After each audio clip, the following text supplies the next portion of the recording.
Hi, my name is Jules Seaver, and welcome to the Help Your Kids Manage Stress with EFT Tapping workshop. And I am super glad you're here. So, the purpose of this workshop is to teach you a technique that you and your kids can use for stress relief. So, kids today have a ton of stress. I cannot even imagine what it is like being a kid and having to deal with social media and you know all the things that come with that. Like it's a whole new world than what I grew up in. And that's on top of the normal stress. My cat's here. It's on top of the normal stress of tests, arguing with friends, peer pressure, if they're older, dating. They're dealing with their appearance and how they look and their self-confidence. There's so much. And so what I'm going to show you today is a really great technique that they can use to, get out of their heads, calm their nervous system, and we'll get into all the science and how it works throughout this workshop or presentation. But you'll see that like it actually helps your nervous system regulate and it helps your brain create new neural pathways. So it's a great tool. I use it all the time with myself and with my clients, and it's something that you can do. And I'm going to show you exactly how to do it. Okay. And I do need to let you know, I am not a medical professional. I am not a doctor. I am not any of that. And tapping is not a medical solution. Tapping is a stress relief solution. So if you or your child needs medical help, please do that. Tapping works in concert with any medical, or it works in concert. But if you do have a medical condition, of course, please check with your doctor before trying this. And nothing I say here is medical advice. There are my legal disclaimers. So if we've never met before, hi, it's nice to meet you. Um, my background is my background is the military. So I went to West Point, graduated from West Point, spent 14 years as an active duty Army officer, had a couple deployments to Iraq and then Afghanistan. And then I left active duty for the reserves and I recently retired. So that's nice. I have a daughter. I love her so much. And now I do coaching. I'm a certified clinical tapping practitioner and I'm a certified coach. And I love working with kids. So one of my goals is to help children be more confident and love themselves. And tapping, as you'll see, can play a big role in that. So I'm so excited to share this with you. Okay, so first let's talk about stress. Because if we understand the stress response, we can understand how to better manage it. And I'm going to start off by saying, stress is not a bad thing. Stress is not a bad thing at all. But when it becomes problematic is when it's in disproportionate amounts to the event that we're facing, right? So stress happens when our requirements are greater than our resources, meaning that we don't feel like we have enough skills or time or energy or knowledge. We don't have enough in us in order to meet the needs that we have. I don't have enough time to get to work with all this traffic. I don't have the knowledge to do this test, or I keep forgetting everything I studied when I do this test. I don't know what to say in this situation. I'm dealing with a lot of negative people and I just can't handle it. Those are the things that cause the stress. Because if you're in a situation where you have everything you need, where your resources are equal to or greater than the requirements, you're fine. You can think about, I like this analogy. Um, think about when you have people coming over for dinner, right?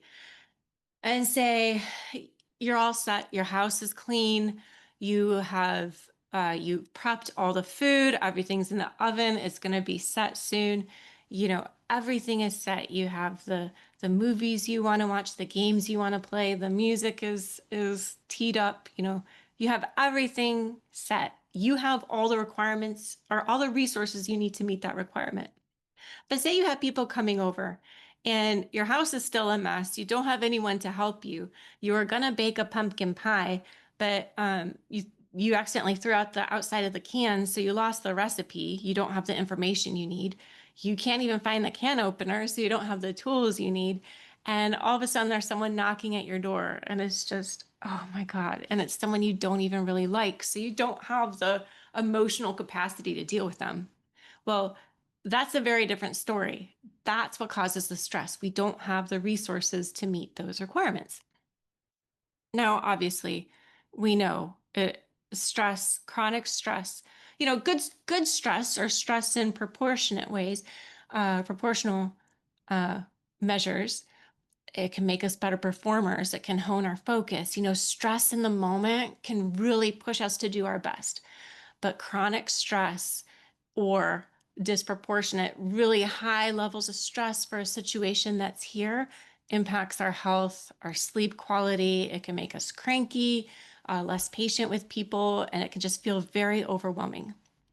But there are other not so obvious, more subtle impacts of stress too. A lot of times it can make us doubt ourselves. We can self-sabotage, especially if you're afraid of the outcome, or you don't want to try something, you could do something to kind of get in your own way. And we see this with adults and children. We have fear of failure, fear of success. We can compare ourselves to others a lot. And not in like a good way, not in man, I'm really doing great, but oh man, I'm really stinking at this life thing.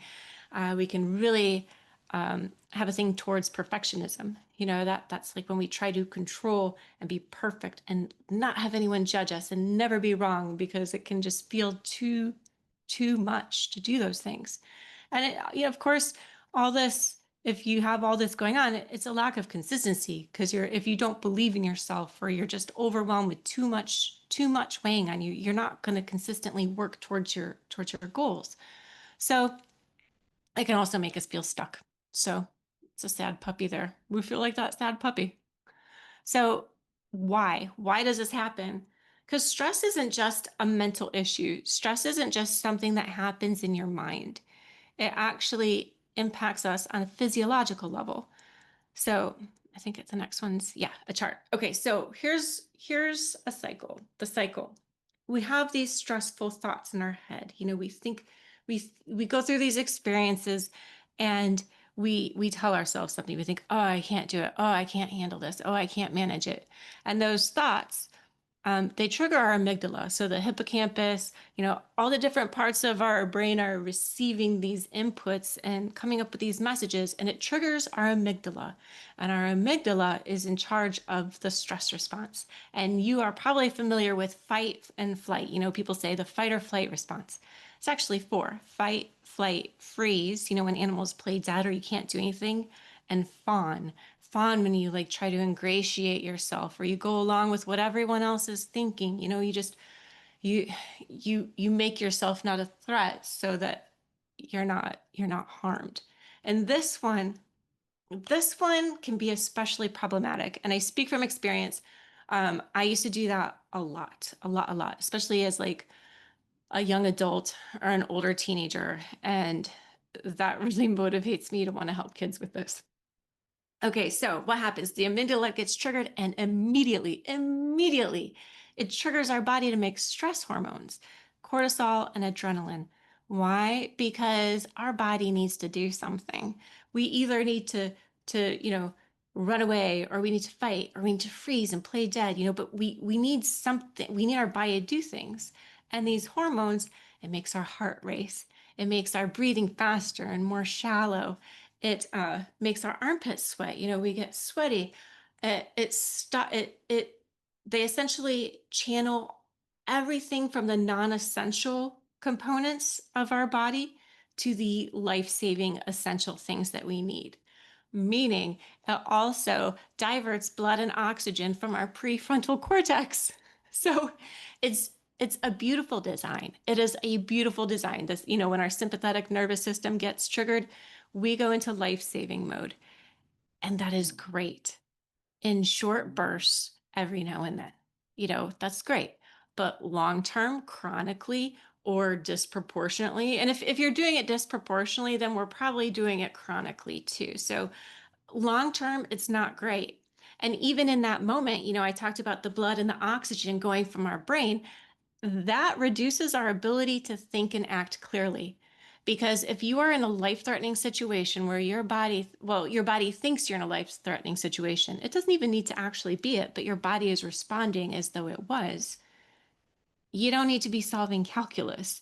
You don't need to be figuring out the theory of life or the purpose of life. You need to be running or fighting, punching this tiger in the face. I don't know. I would never do that. I love tigers, but you know what I mean. Never say never. I guess if you were cornered, you'd do whatever. I'm not even editing that out. Anyways, it impacts your ability to think and act clearly. And this can act in a loop, right? And this is not where we want to be. We don't want to be operating, you don't want to be narrow-minded and short-sighted with like honestly tunnel vision for your judgments and your perceptions and your reasoning. You don't want that.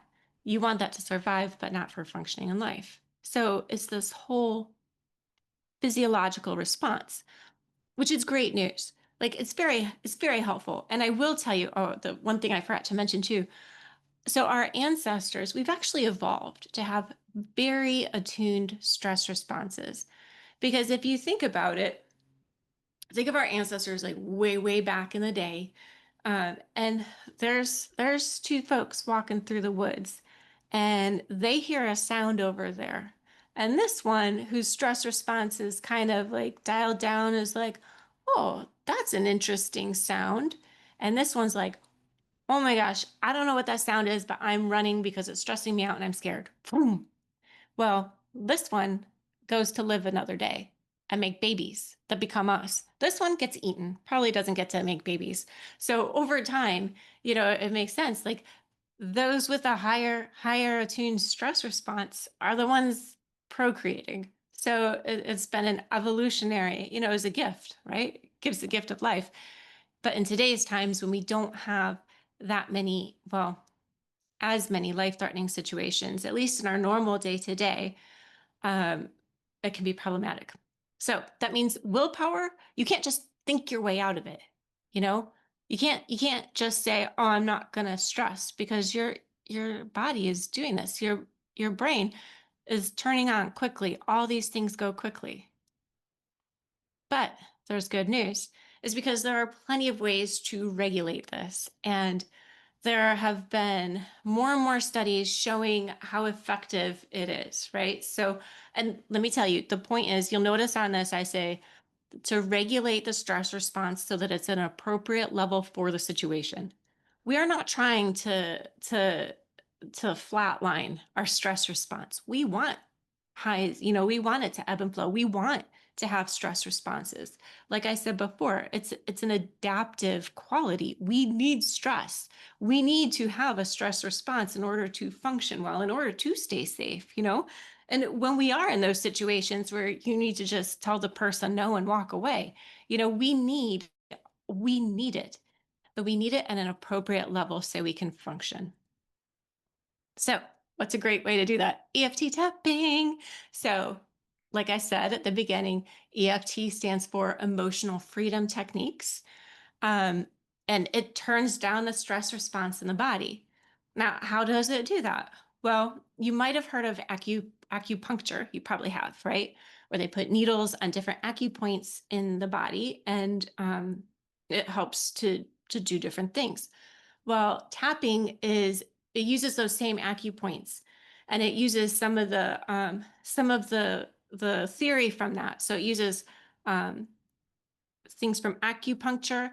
It uses theories from cognitive behavioral theory, and it uses things from exposure therapy. So it's like a blend of a lot of different techniques. And what you do is you tap on certain points, and I'll show you all the points in a moment. But you tap on certain points in your body, and it tells you, "I'm safe. I'm safe." You think, yeah, here's how it works. It tells your amygdala to stop the sympathetic. Well, it deactivates your sympathetic nervous system and turns on your parasympathetic nervous system, meaning it helps you chill. So you're more calm, you're more present in the moment, and it helps you to be more calm and present in the future. And this is how. Okay, so we're going to start here with this pink one. So how does it work? You say or notice the negative thoughts. And I put negatives in quotations because I do not believe there is any such thing. Well, thoughts, I should say thoughts and emotions. There are such things, there's no such thing as a negative emotion. Sadness exists when we have been where we have a loss, we're grieving a loss of something. Anger happens when there's an injustice or some wrong being done. I don't believe that anything is negative. No emotions are negative, but long term, they can have detrimental effects, right? So that's just a little sidebar. So we say or notice the negative thoughts. You don't have to even say it out loud if you don't want to. And then when we say those thoughts, of course, it triggers the corresponding emotions. So like, ugh, this person hates me, this guy hates me. And it triggers emotions. Well, I feel angry and then I feel sad and I feel threatened and I hate that I have to deal with him and it's so depressing, like those are the emotions. And as you're feeling that, you tap on these different pressure points. And what that does is it sends a message to your amygdala that, hey, I am safe. This is the soothes the body. And your amygdala says, oh, we're safe. We can turn off the stress response. We can stop making those stress hormones. And in the moment, our body stops producing the stress hormones and it starts to activate our parasympathetic nervous system, which is where our body does great things like rejuvenate our immune system. We have better reasoning, more logic. And so all this is happening. And what this does, this is the really cool part. A bird just flew into my window. Wow. Anyways, it creates new neural pathways because you're not going to stop thinking these things, right? Like we're creatures of habit. If we think this guy hates me, I hate him, blah, blah, blah, you notice we tend to think the same thoughts over and over and over and over again, right? So we're not trying to turn off our brain. We're not trying to think like, oh, I love this guy. It's fine. We might never think that. It's fine. What we're trying to do is stop our body from reacting in a disproportionate way. So while we're doing this, and your body is saying, hey, I'm safe. Oh, I can think these thoughts and feel these things and still be safe. That actually creates new neural pathways in our brain that says, I'm safe when I think this. I'm safe when I feel this. I'm safe. I'm safe. I'm safe. And then we don't have the same stress response now or in the future. Now, sometimes, you might notice like sometimes it depends on the issue and it depends on the person, and it depends how long it's been ingrained. But sometimes you'll see a change and you will never have that issue again.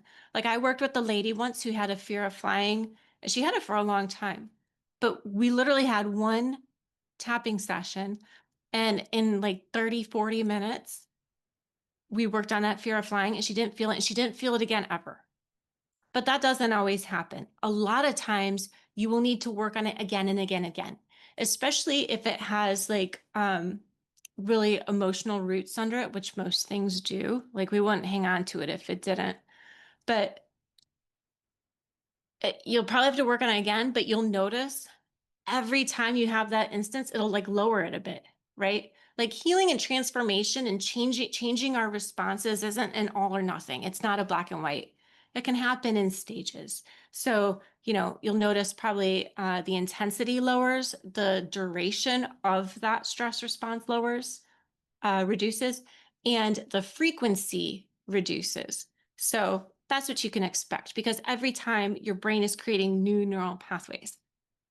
And think of it like if you ever drive in snow or in sand, and when the first time you drive over it, it's like it's kind of hard, right? It's hard to travel that path. There's no path. But the more you go, the more your wheels make divots and then you get traction, right? And the path becomes wider and the traffic can flow more freely. That's how our neural pathways are. So the more you do this, the more you strengthen those neural pathways of your body feeling safe and opening up the possibility to create even more positive experiences. So That's how it works. Now, here are the tapping points, and I'm going to show you the tapping points. So here's a chart, okay? But I'll show you. Now, this is the basic recipe. There are different points as well. Should I make this bigger? Yeah, let's do that so you can.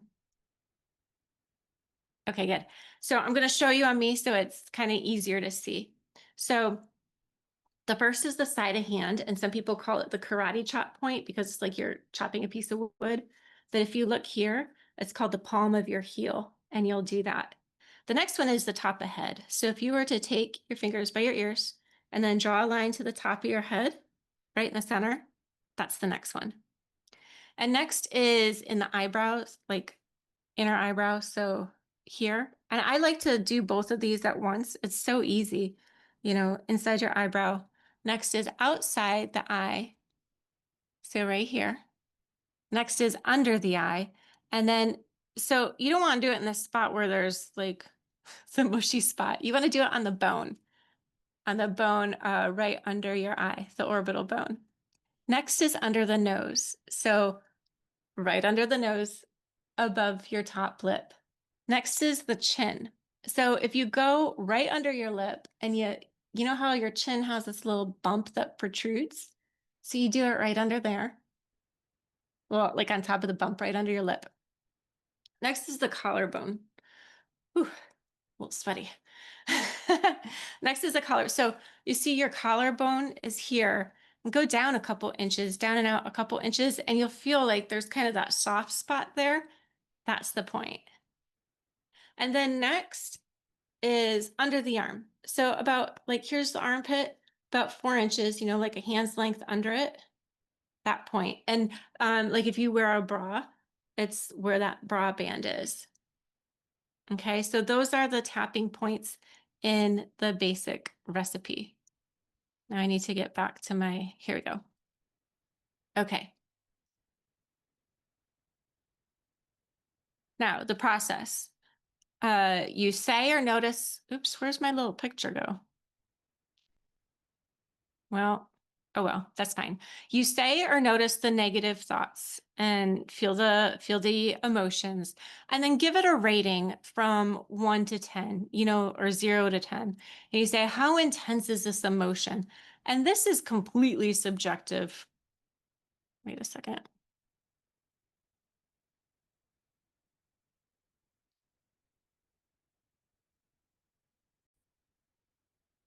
Okay, so how this works.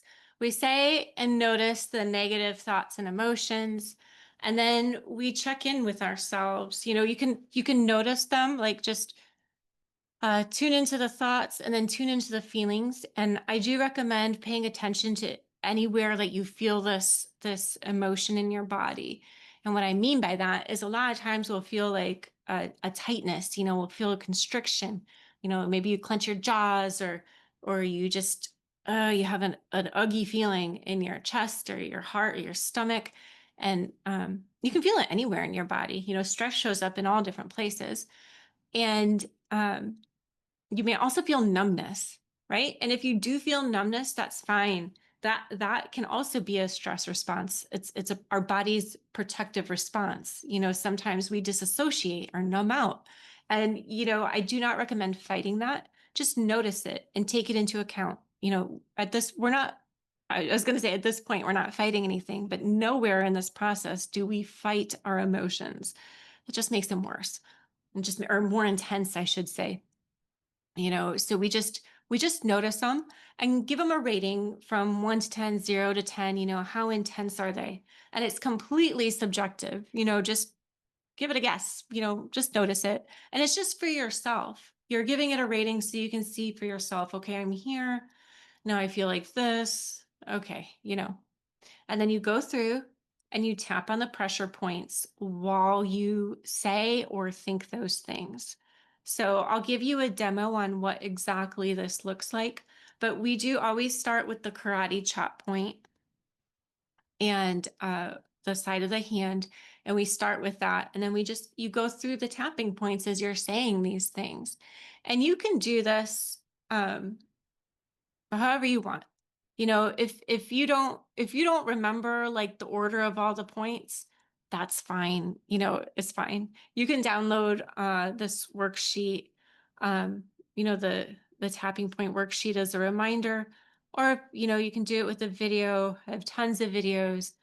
But you can just tap on the pressure points as you're thinking or saying this thing, or you don't even have to think specific words. If you don't know what to say, that's fine because you're feeling it. Your body is feeling it. And a lot of times we won't even, like, if we're really distressed, we won't even be able to make like um full sentences or anything like that because our language centers will cut offline too. Like, we won't be the most eloquent people when we're having a meltdown, right? So it's fine. Just tap. Just don't worry about it. Don't worry about doing it right. Just tap.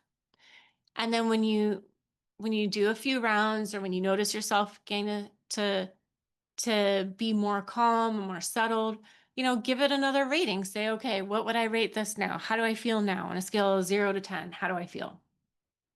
And then once you go through like all the negative things, then if you want, you can follow up with positive tapping. Well, this is how I'd rather feel. This is what I want instead.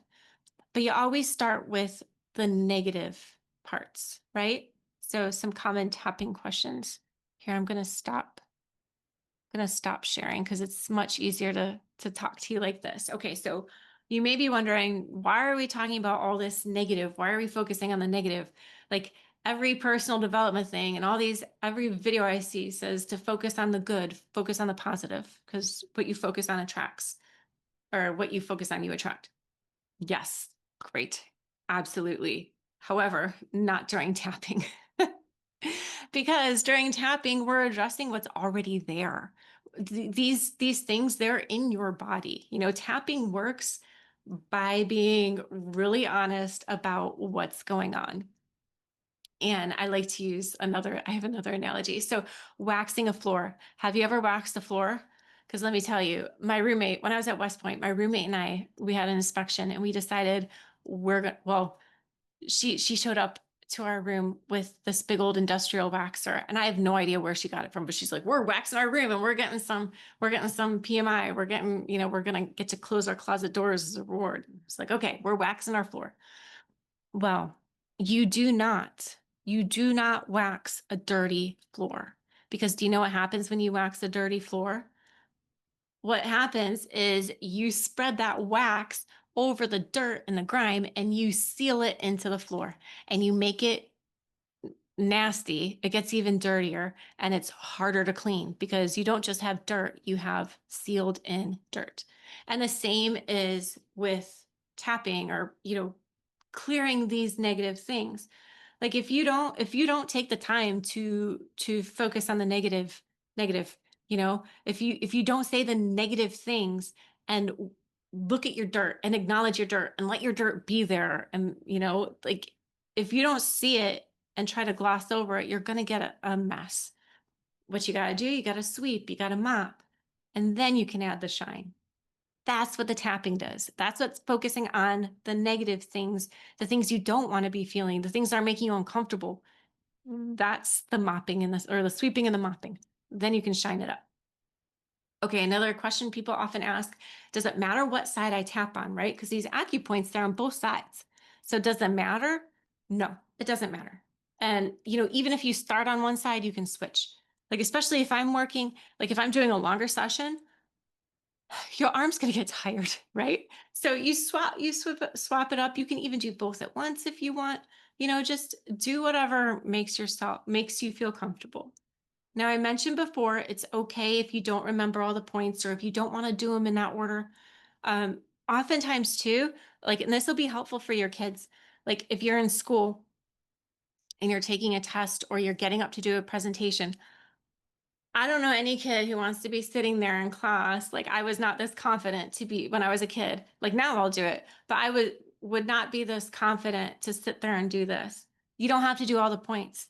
They can just, like, I'm not going to shoot, but you can do this, but like in your lap, or you can do this, or you can just like fiddle around and it looks like you're just, whatever. So it doesn't matter if you don't do all the tapping points, to get relief in the moment if you need to calm down.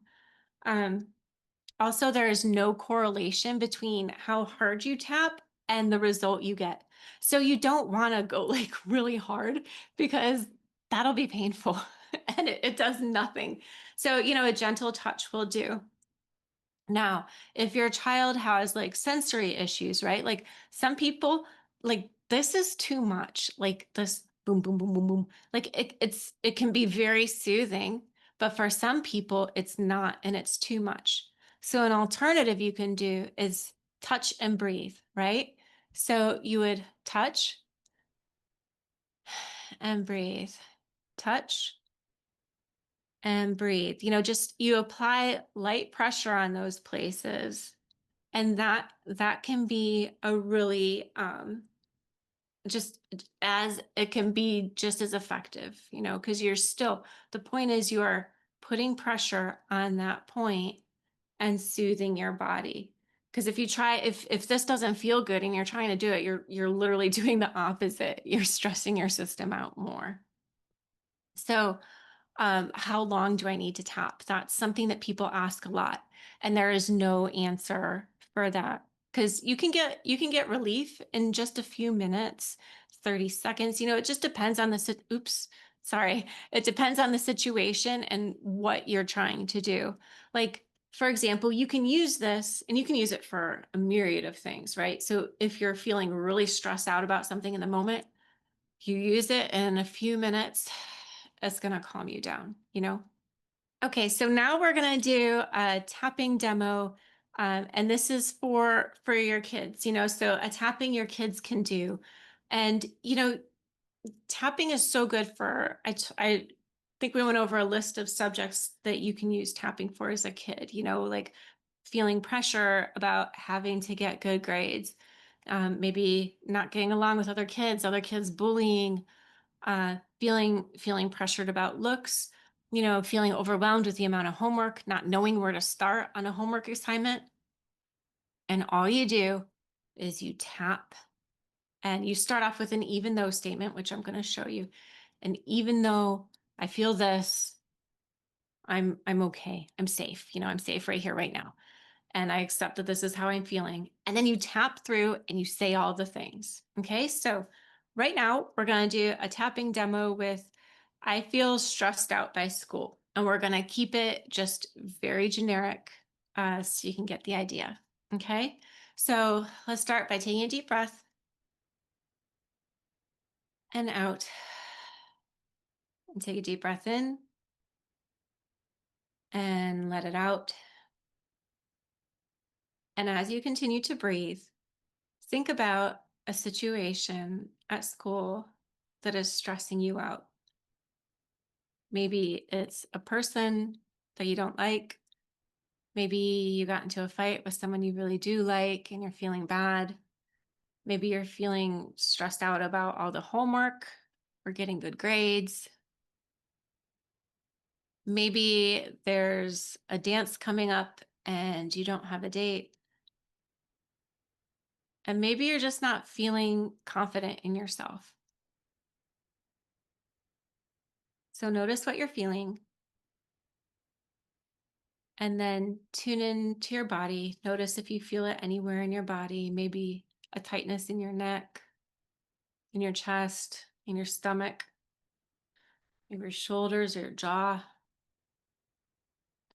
On a scale of 0 to 10, with 0 being nothing, 10 being the most intense, just notice, give it a number. How intense is it? And continuing to think about this, tap with me. Repeat after me. And if anything I say doesn't feel right, like it's not the right words for you, just change it. Say what does feel right. Okay.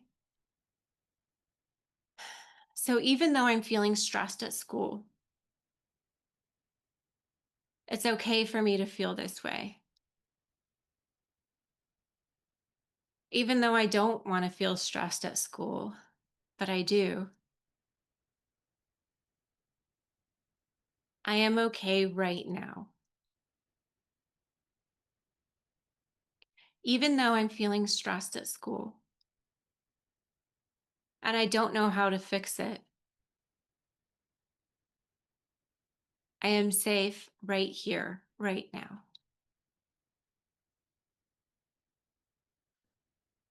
I am so stressed. There are so many things I'm worried about. There's so much pressure. There's so much work. There's so much to do.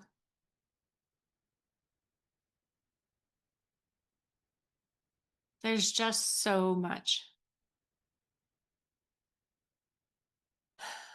There's too much. There's so much pressure on me. And sometimes I feel like people don't get it.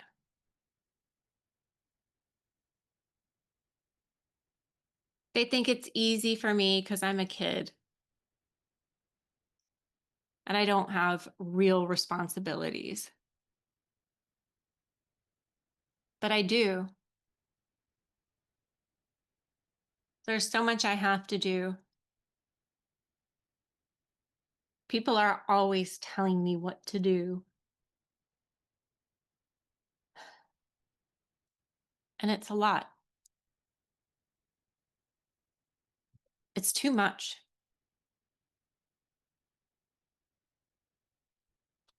And I'm stressed out a lot. I feel so much stress. So much stress in my body. So much stress in my body.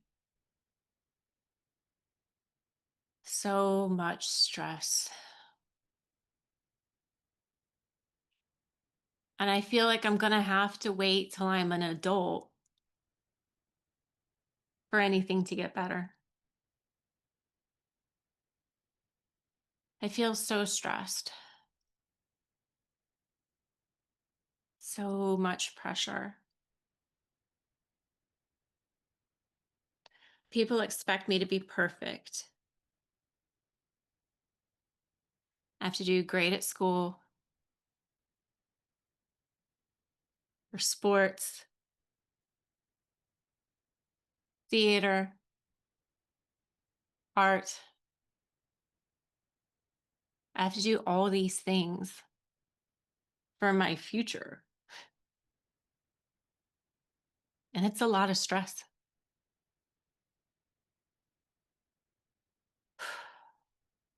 I have all this stress. And it makes sense.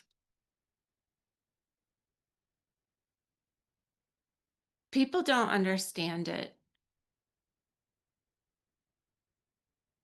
but it's there.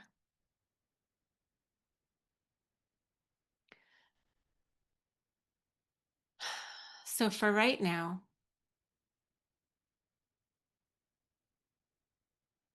I'm just going to notice the stress in my body. It makes sense that I feel stressed. Anyone would feel stressed in this situation. And I'm not going to change all the things that have to happen.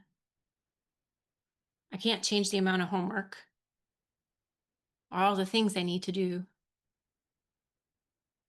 or all the pressure other people put on me. But I wonder if it's possible if I can just be a little bit easier on myself.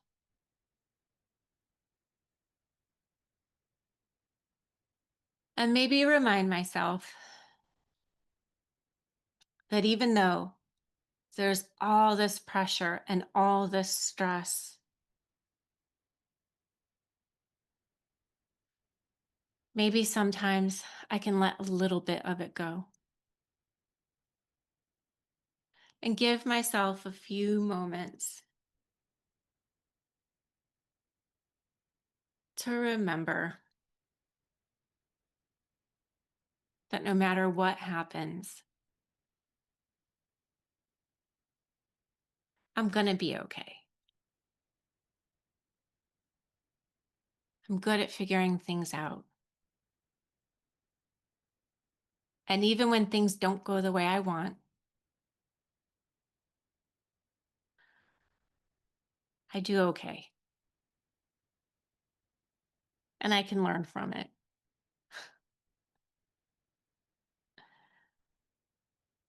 I trust that no matter what happens, I'm going to be okay.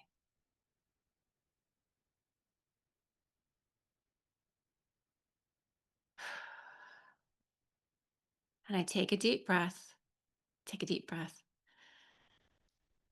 and I let it out. And I take a deep breath and I let it out.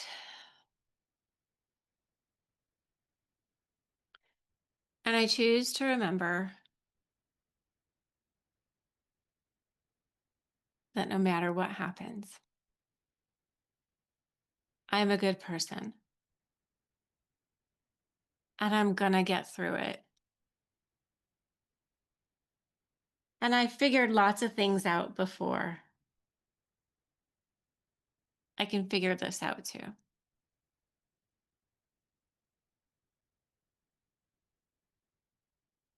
And I can cut myself a little bit of slack as I do it.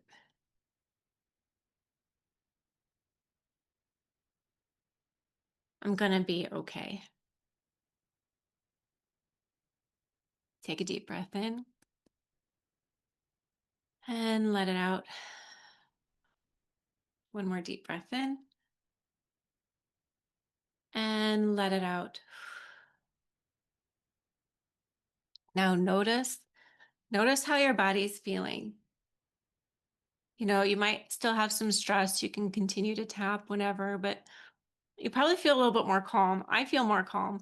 I'm not in school right now, but I still feel calm because I think we all feel stressed. You know, we all feel stressed about a lot of the same things, whether you're in school or wherever. So that's the tapping demo. And you do it. You notice at the beginning, you said, even though this, I'm okay. Even though this is true, I feel like that. And go through the points. And then, at the end, we wrapped it up with, hey, I'm smart. I'm good at figuring things out. I'm gonna be okay no matter what happens. I do recommend ending with something positive at the end to remind yourself, you are a lot stronger than you think. You deal with difficult things and difficult people all the time. And you've done it before, you can do it again. And even when things don't work out the way you want, like you can still learn from it. It's still a lesson. Even the most annoying, terrible people in our lives teach us things about life and about ourselves, and we learn new skills. Why do I look all wonky? Okay, sorry. So, so that was the demo. I just showed you how to do tapping. You can take everything I showed you and tap on your own. You can write a list. A thing I like to do is write a list of something, that's things that are bothering me. I pick one, I tap on it. You have all the tools you need right now to do this. And if you want more help with different topics, I did create a program called Tapping for School and Test Stress. Now, again, you have everything you need here. But I will tell you, if you want like videos and scripts, then this is a really great product. Okay, so this is inside of it. It's easier to just show you inside what's in it. So,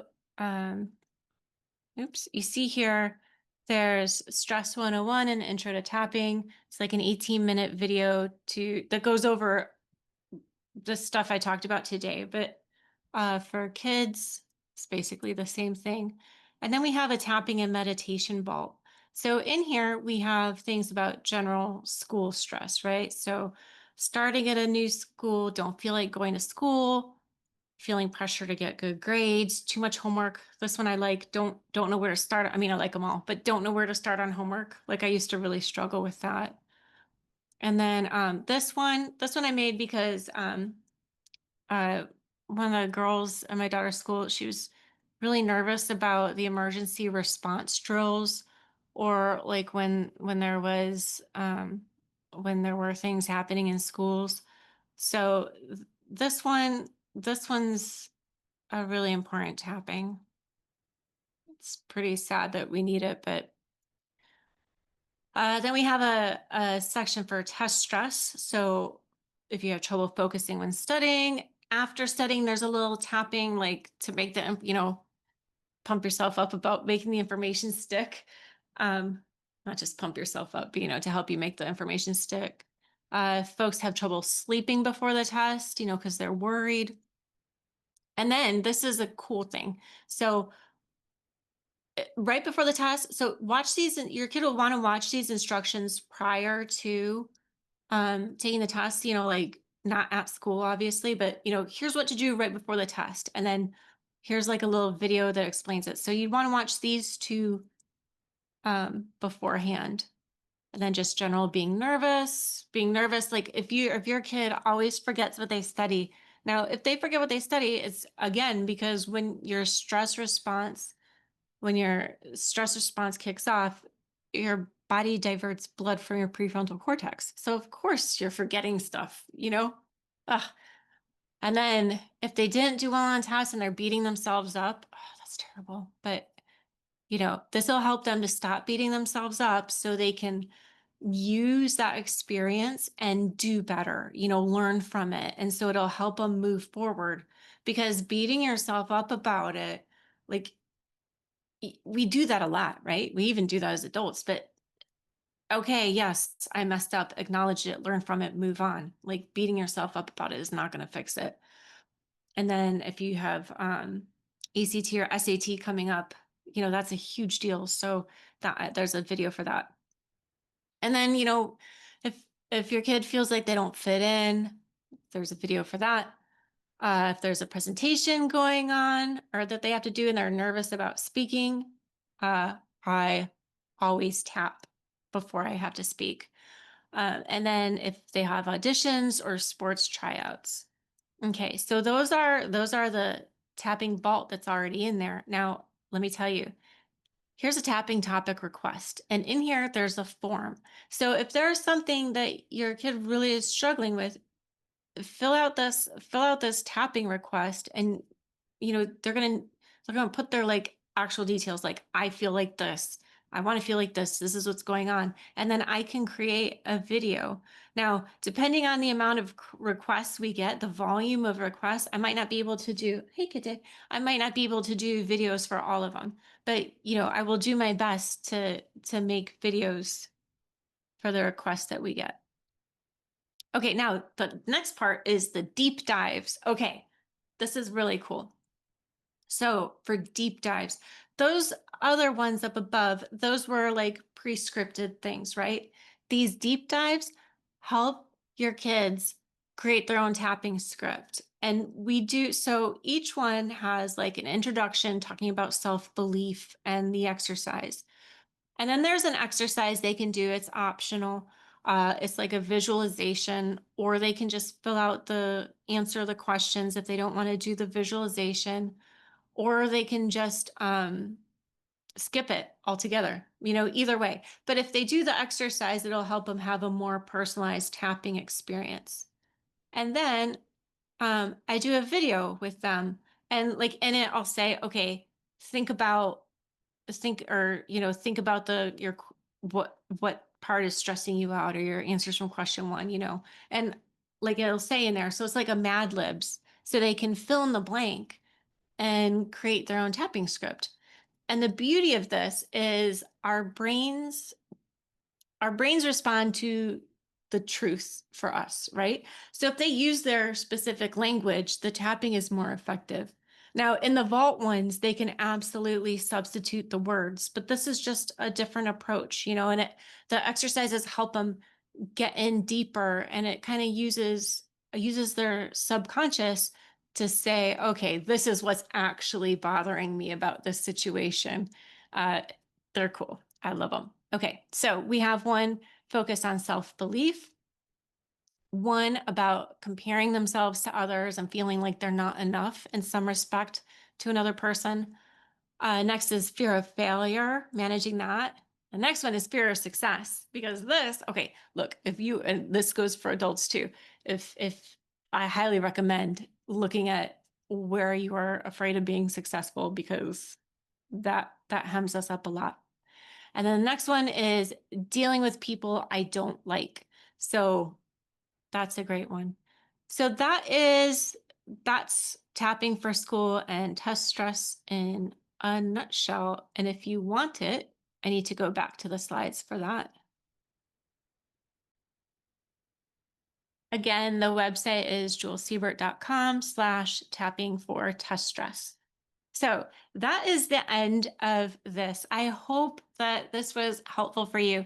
And if you have questions about how to tap with your kids, if you have any questions about this, drop me a note. My email is jewel@julesiebert.com. So anyways, yeah, I hope it was helpful and I'll talk to you soon. Bye for now.